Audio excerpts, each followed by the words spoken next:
Halo guys, selamat datang di channel gua Omon-Omon Saham. Di video kali ini kita lanjutin seri saham-saham yang mau bagi dividen di bulan November guys ya. Kali ini kita akan bahas saham selanjutnya yaitu MBAP guys ya. Di video sebelumnya kita sudah bahas ya guys ya, itu saham ITMG guys ya. Dan gua refresh lagi guys ya, saham-saham yang akan bagi dividen di bulan eh, November itu ya, yang pertama itu ITMG, MBAP, MCOL, PNGO, TSPC, DVLA, TPMA, AMOR, SPTO, MEDC, Nelly, JTPE, SIDO, dan TOTO guys ya. Seperti ITMG guys ya, saham MBAP ini bergerak dalam bisnis batubara juga guys ya. Bisnis MBAP ini di bidang batubara juga. Nah, cuman bedanya dengan ITMG guys ya. ITMG kan kinerjanya masih ya terpuruk juga guys ya, tapi masih lumayan oke guys ya. Masih inilah ya guys ya, masih sedikit terjaga guys ya. Tapi kalau untuk MBAP ini guys ya, kita coba cek guys ya. Ini kinerjanya itu amburadul guys ya, mulai akhir 2023 sampai Q1 2024 itu kinerjanya amburadul guys ya. Karena eh, oleh sebab itu guys, oleh sebab kinerjanya amburadul, MBAP ini harganya juga kayak gini guys ya. Jadi awal tahun itu masih Maret ya guys ya, itu masih di 4 ribuan guys. Tetapi begitu final dividennya ternyata hanya cuma Rp64 per lembar ya. Dia langsung turun jauh ya guys ya, turun drastis. Apalagi Q1, di Q1-nya itu ternyata hasilnya seperti ini guys. Q1 2024. Nah, kayak gini guys ya. Jadi si MBAP ini penyakitnya atau sakitnya dia ini ya guys ya, itu sudah mulai terlihat dari Q4 2023 guys ya, dimana dia itu minus 46 M guys ya. Lalu di Q1 2024 ternyata hanya mencetak laba itu 68 M guys, dibanding 2022 yang 640 M dan 2023 163 M. Itu dia memang benar-benar turun drastis guys ya di Q1-nya. Kayak gitu guys.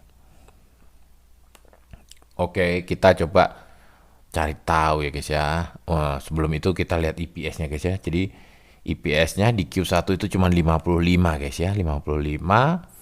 Proyeksinya kalau di Q2 dan Q3 serta Q4 itu sama dengan tahun lalu guys ya, 135, 41 dan minus 37, maka proyeksinya tahun ini EPS-nya cuma 195 guys ya, 195. Ini cukup menyedihkan guys ya. Ini adalah terburuk guys ya. Dari 2000, waduh guys, dari 2015 guys itu proyeksi EPS dari MBAP ini untuk tahun 2024 ini menyedihkan guys ya. Menyedihkan ya. Kita coba cari tahu ya guys ya, kira-kira penyebabnya apa guys ya. Kia itu kok kenapa 2024 dan 2023 itu terpuruk sekali gitu loh guys ya. Oke, kita coba lihat income statement-nya guys ya. Income statement dari si MBAP ini gitu guys ya. Ternyata guys di Q4 2023 di saat itu dia minus, itu dia beban pokok penjualannya ini gede banget guys. Beban pokok penjualannya itu setara dengan Q4 2022 ya. Waktu itu 862 miliar ya beban pokok penjualan, tetapi penjualan waktu itu pendapatannya itu 1,4 triliun, sementara 2 Q4 itu hanya 858. Ya otomatis dia labanya itu minus guys ya. Laba sebelum pajak aja udah minus 62 M ya, laba bersihnya itu minus 46 M. Ya memang kayak gini guys, bisnis kalau tidak bisa menyeimbangkan pendapatan dengan biaya ya pasti minus ya guys ya, minus. Terus di Q1 pendapatan dia sudah naik, tapi beban pokoknya ini ternyata masih cukup besar ya guys ya, cukup besar. Di 710 juta guys ya. 710 miliar. Ini jauh lebih tinggi dibandingkan dengan tahun-tahun sebelumnya ya. Eh, memang harga royalti dari batubara ini memang naik gitu guys ya. Jadi mungkin menyebabkan biaya itu eh, juga naik untuk perusahaan-perusahaan batubara. Tetapi masalahnya harga batubara ini tidak seheboh tahun 2022 gitu loh guys ya.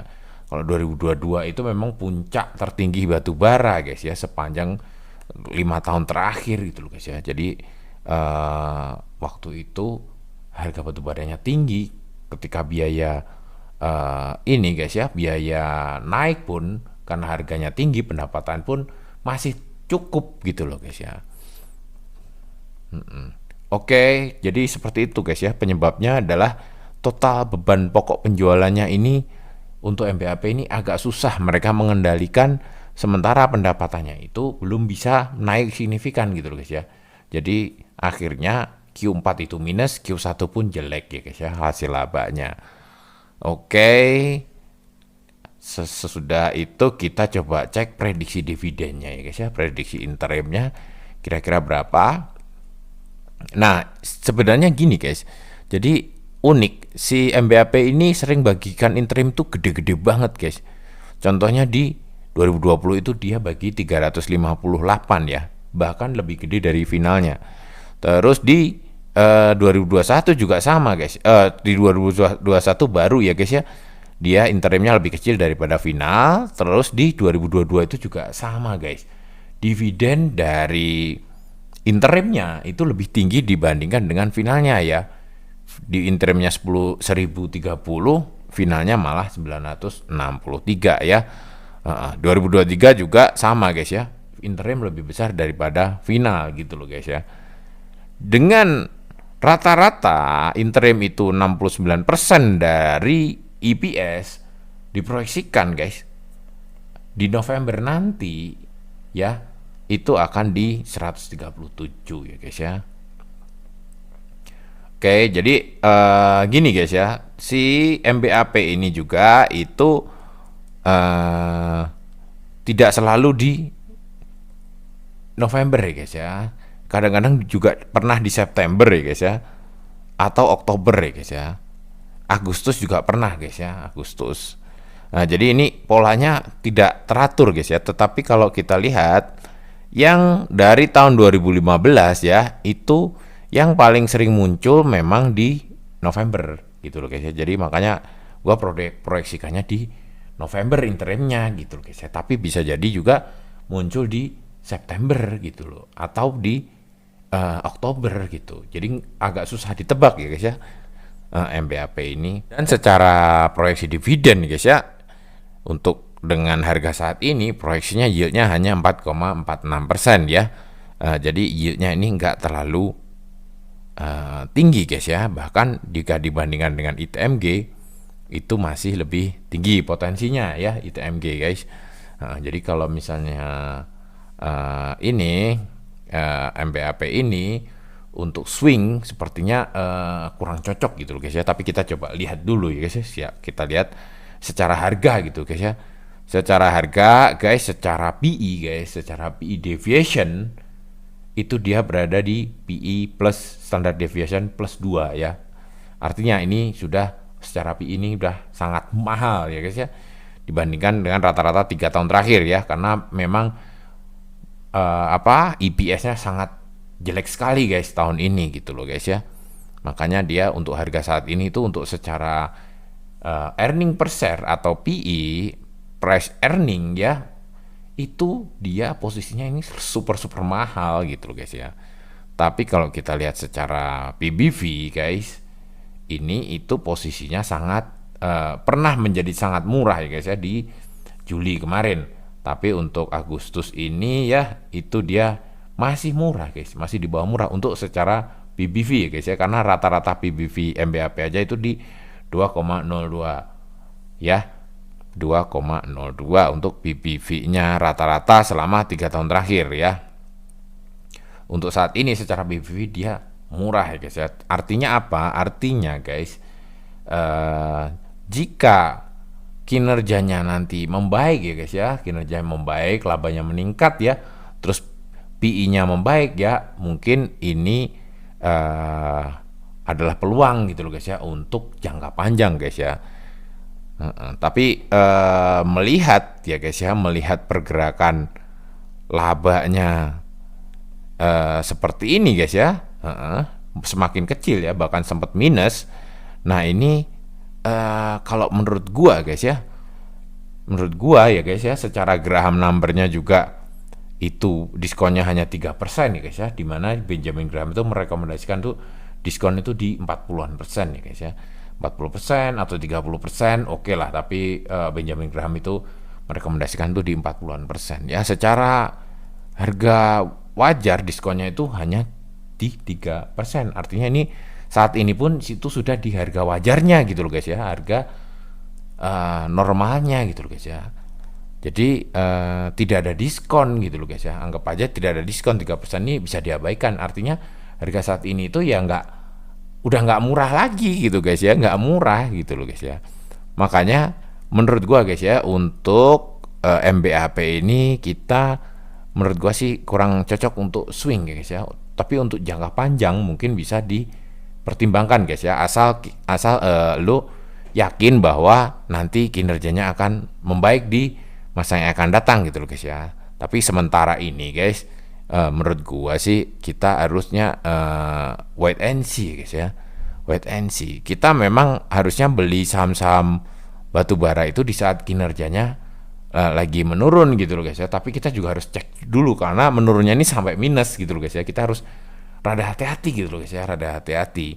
Kalau saran gua sih kita wait and see dulu guys ya untuk MBAP ini guys ya. Untuk swing kita lebih baik milih yang potensinya gede gitu loh guys ya. Kenapa harus maksain beli MBAP yang masih tidak menentu gitu loh. Mending kita beli yang pasti-pasti kayak ITMG, atau mungkin nanti saham-saham selanjutnya ini kita ternyata jauh lebih menarik gitu loh guys ya. Makanya stay tune guys ya, tungguin terus video-video dari Omon-Omon, karena bisa jadi membantu lu untuk cuan nih guys ya. Tapi tetap disclaimer guys ya, bahwa ini bukan rekomendasi untuk membeli saham-saham ini guys ya, ITMG atau MBAP, tetapi gua pengen lu melihat point of view yang gua ceritain di sini gitu loh guys ya. Jadi lu punya point of view bahwa saham-saham yang mau membagikan dividen itu harganya akan cenderung naik gitu loh guys ya. Apalagi ketika pengumuman bahwa dia akan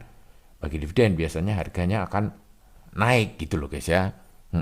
Ya gitu guys ya, kesimpulannya MBAP ini memang kurang cocok ya untuk saat ini untuk swing guys ya. Tapi untuk jangka panjang, selama lo yakin bahwa di masa depan itu kinerjanya akan membaik ya, menurut gua sih harga saat ini secara PBV sudah sangat murah, mungkin bisa dipertimbangkan untuk diinvestasikan untuk dividen reinvestment ya guys ya, untuk jangka panjang gitu guys ya. Tapi untuk swing di bulan November rasa-rasanya ini kurang oke guys ya, karena memang kinerjanya masih simpang siur gitu loh guys ya, masih sempat minus juga. Jadi menurut gua statusnya ini wait and see lah guys ya untuk MBAP, atau untuk swing di November mendingan kita cari ya guys ya yang lain aja gitu guys ya. Masih banyak banget saham-saham lain yang potensial ya. Oke guys, sampai sini dulu omong-omong kali ini. Sampai jumpa lagi di video-video selanjutnya. Wassalam.